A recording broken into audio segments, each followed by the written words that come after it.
सभी साथी बैठ जाएं। सभी साथियों से निवेदन है, कृपया शांति बनाए रखें, आराम से बैठ जाएं। माननीय राष्ट्रीय अध्यक्ष जी,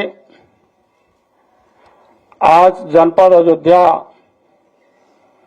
से बहुत से जो समस्याग्रस्त और पीड़ित किसान हैं, समाजवादी पार्टी कार्यालय पर आए हैं।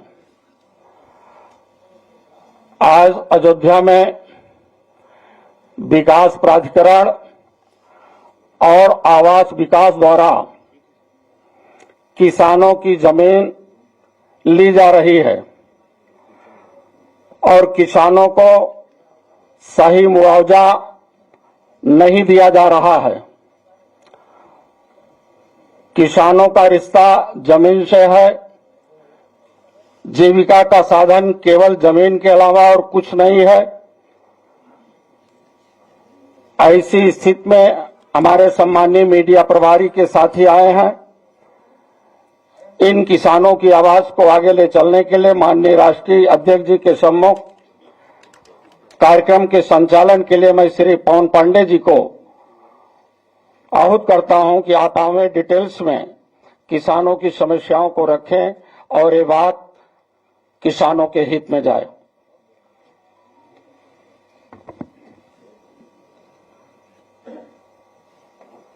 परम आदरणीय माननीय राष्ट्रीय अध्यक्ष जी,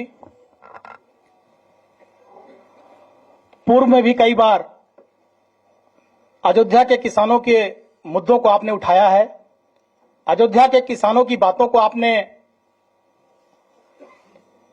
उनके दर्द को आपने कई बार उठाकर अयोध्या के लोगों को राहत देने का काम किया है।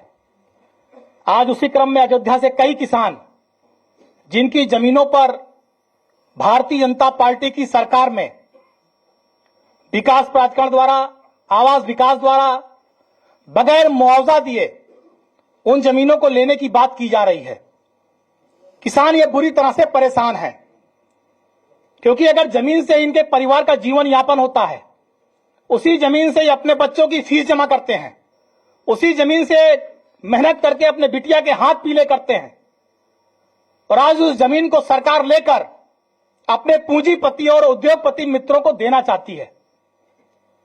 पूर्व में भी आवास विकास के द्वारा जमीन का अधिग्रहण किया गया, बड़ा जमीन का भूखंड लिया गया अयोध्या में, और यह कहा गया कि यह जनहित के लिए है, जनता के लिए उपयोग किया जाएगा। और उसके बाद उस जमीन पर अपने बड़े बड़े पूंजीपतियों को होटल बनाने के लिए जमीन दिया जा रहा है।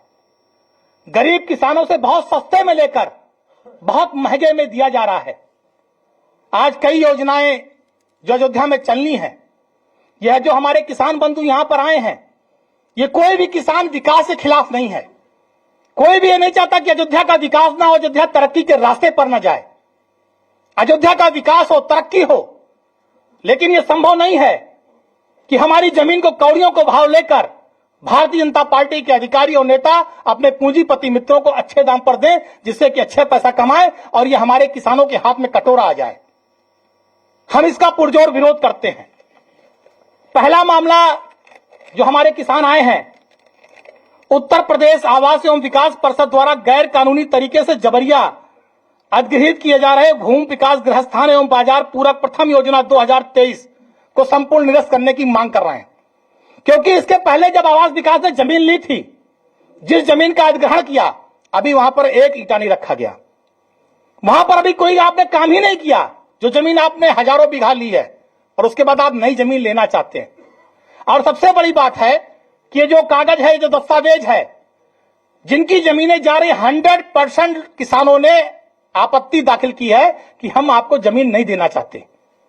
जब 100% किसान इस बात की आपत्ति दाखिल कर रहे हैं लिखा पढ़ी में कि हम सरकार को जमीन नहीं देना चाहते, उसके बाद भी सरकार लेना चाहती है। हमारी मांग यह है कि अगर आप जमीन लेना चाहते हैं तो जो आज बड़े उद्योगपति जिस हिसाब से जमीन बेच रहे हैं अयोध्या में, 1 करोड़ 80 लाख रुपया बिस्सा, 2 करोड़ रुपया बिस्सा, वही भाव हमारे किसानों को भी मिल जाए। किसान जमीन देने को तैयार है। दूसरा मुद्दा, ये हमारे हाथ में सैकड़ों खितौनियां हैं, माझा जमथरा। यह भी मैं अपने राष्ट्रीय अध्यक्ष जी को सारे किसानों की खितौनी सौंपूंगा। ये सब किसान पीछे बैठे भी हैं, कुछ आए भी हैं। 3-4 पीढ़ियों से लोग खेती कर रहे हैं, 100 साल, 120 साल, 150 साल से खेती कर रहे हैं। यही खेती इनका जीवन यापन है। किसी का अमरूद का बगिया है, किसी की खेती है, कोई गन्ना की खेती करता है, उसी के द्वारा इनका जीवन यापन होता है इन किसानों का। आज बड़े उद्योगपतियों के होटल बनाने के लिए, बड़े टेंट सिटी बनाने के लिए, बड़े उद्योगपतियों के वाटर पार्क बनाने के लिए इन किसानों की जमीन ली जा रही है और ये कोई मुआवजा नहीं दिया जा रहा है। ये कहा जा रहा है कि जमीन सरकारी है, नजूल है। नजूल तो 90% अयोध्या है। अगर इस तरह पे आ जाएंगे तो पूरी अयोध्या खाली करनी पड़ जाएगी। 3-3, 4-4, 5-5 पीढ़ियों से खेती कर रहे हैं और सबसे बड़ी बात है इतनी खितौनी है, कागज इनके पास है, इन्होंने खेती की है, टैक्स देते हैं, उसके बाद आज इनको खाली कराया जा रहा है। कई लोग ऐसे हैं, कागज वो भी लाया हूं, जिनके मकान दुकान गिरा दिए गए, 1 रुपया मुआवजा नहीं मिला। तो मैं इसी क्रम में चाहता हूं श्री राजीव तिवारी जी आए, जिनकी जमीन जा रही है, 1 मिनट में अपनी बात रखें। श्री राजीव तिवारी जी। यहाँ पर उपस्थित माननीय श्री अखिलेश यादव जी और मीडिया के सभी सहकर्मी और मंच पर उपस्थित सभी महानुभाव, मैं प्रभु श्री राम की धरती से आया हुआ एक पीड़ित व्यक्ति हूँ। मेरी व्यथा कथा आप लोग 2 मिनट में सुनने का कष्ट करें। आवास विकास परिषद ने 2020 और 22 में 1407 एकड़ जमीनों का अधिग्रहण किया आवासीय समस्या के नाम पर। जमीनें ली गई आवासीय समस्या के नाम पर। सबसे पहले प्लाट काटा गया होटल का, 5 लाख रुपया बिस्सा जमीन ली गई किसानों से और 1,81,00,000 रुपया बिस्सा में आवास विकास परिषद ने बेचा। इससे ज्यादा घोर अनैतिक काम कोई शासन सत्ता नहीं कर सकती है। 1407 एकड़ जमीनों का मास्टर प्लान तक था नहीं, मास्टर प्लान के लिए फर्म का सिलेक्शन तक नहीं हुआ।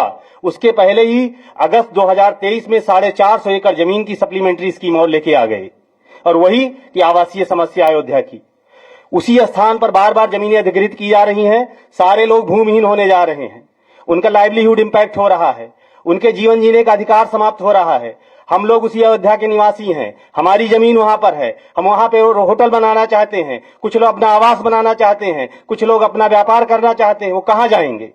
जो लोग भूमिहीन हो रहे हैं वो कहां जाएंगे? और एक और नैतिकता का प्रश्न मैं इस मंच से उठाना चाहता हूं। सुप्रीम कोर्ट के माननीय सुप्रीम कोर्ट के आदेश पर श्री राम जन्मभूमि तीर्थ क्षेत्र ट्रस्ट केंद्र सरकार ने बनाया, उसके पदेन सदस्य ex officio member district collector बनाए गए। उस राम जन्मभूमि ट्रस्ट ने अयोध्या में 2021 से लेकर 2023 तक 5 रजिस्ट्रीज कराई। सारी रजिस्ट्रीज हम लोगों ने निकलवाया, सारी की सारी रजिस्ट्रीज सर्किल रेट के कई गुने पे कराई गई। हद तो तब हो गई जब इसी शाहनवाजपुर मांझा में जहां 450 एकड़ जमीन एक्वायर की जा रही है, उसी शाहनवाजपुर मांझा में 2023 16 नवंबर को श्री राम जन्मभूमि तीर्थ क्षेत्र ट्रस्ट ने 22 गुने रेट पे सर्किल रेट पे जो है रजिस्ट्री कराई। 48 लाख रुपए बिस्सा पे सर्किल रेट पे रजिस्ट्री कराई। डिस्ट्रिक्ट कलेक्टर साहब खुद उसके मेंबर हैं। इसका मतलब वो मानते हैं कि यहां जमीनों का बाजार मूल्य 48 लाख रुपए बिस्सा यानी सर्किल रेट का 22 गुना है। तो उसको सर्किल रेट क्यों नहीं बनाया गया अभी तक? 2017 से सर्किल रेट क्यों रोक के रखा गया? 48 लाख रुपए से बिस्सा को आप सर्किल रेट बनाइए, जिसपे डिस्ट्रिक्ट कलेक्टर साहब के जो है ट्रस्ट ने जमीन खरीदी थी, और उसका 4 गुना मुआवजा किसानों को दीजिए। किसान जमीन देने के लिए तैयार हैं, अन्यथा आप हमारी जमीन को छोड़िए। इस तरह के अनैतिक कार्य मत करिए और गैर कानूनी कार्य मत करिए। हम लोगों की व्यथा कथा सुनने के लिए साहब जो है अखिलेश जी, आपको बहुत बहुत धन्यवाद। श्रीमती पूजा वर्मा जी।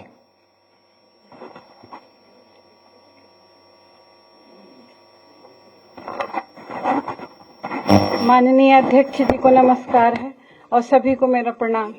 मेरा नाम पूजा वर्मा है, मैं अयोध्या के मूल निवासी हूँ।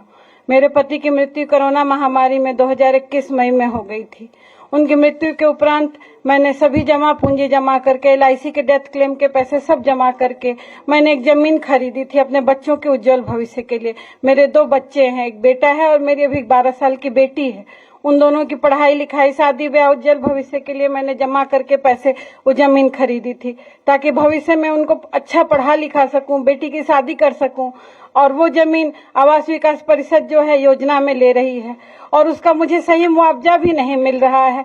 अब मैं अपने बच्चों को कैसे पढ़ाऊंगी लिखाऊंगी, अपनी बेटी की कैसे शादी करूंगी। आवास विकास परिषद कहता है कि ये सब जमीन आपकी योजना में चली गई है, उत्तर प्रदेश शासन ही इसकी सारी जिम्मेदारी उन्हीं के हाथ में है और हम कुछ नहीं कर सकते। मैंने इसके लिए कई पत्राचार किए, प्रधानमंत्री, राष्ट्रपति, माननीय मुख्यमंत्री, महामहिम राज्यपाल, चीफ जस्टिस, चीफ सेक्रेटरी, सबको मैंने पत्र लिखे, लेकिन कोई भी मेरी बात नहीं सुना। हमारा दुख दर्द कोई नहीं सुन रहा है कि क्या होगा मेरे बच्चों का भविष्य और मेरा भविष्य। और कौड़ी के भाव वो जमीन ले रहे हैं। अतः माननीय अध्यक्ष जी से निवेदन है कि मेरी या तो जमीन मुझे वापस कर दी जाए या मुझे सही मुआवजा दिया जाए ताकि मैं अपने बच्चों को पढ़ा लिखा सकूं, अपने परिवार का भरण पोषण कर सकूं। धन्यवाद।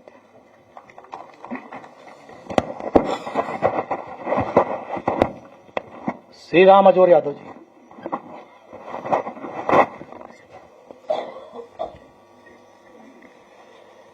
सम्मानित मंच, आदरणीय अध्यक्ष जी, हम लोग माया जमथरा के किसान हैं। माया जमथरा में करीब 2000 किसान परिवारों को सरकार उजाड़ रही है और उनको उनकी जमीन ले रही है और उनकी जमीन का कोई मुआवजा नहीं दे रही है। बता रहे हैं कि जमीन नजूल सरकार की है। सरकार हमारी 4-5 पीढ़ियां उसी में खेती बाड़ी करती चली आई हैं और अपना परिवार चलाती रही हैं। इधर सरकार नजूल सरकार बता करके पूरी जमीन का अधिग्रहण कर रही है, ना तो उसका मुआवजा दे रहे हैं, जबकि उसी जमीन पर हम लोगों को बैंक से लोन मिलता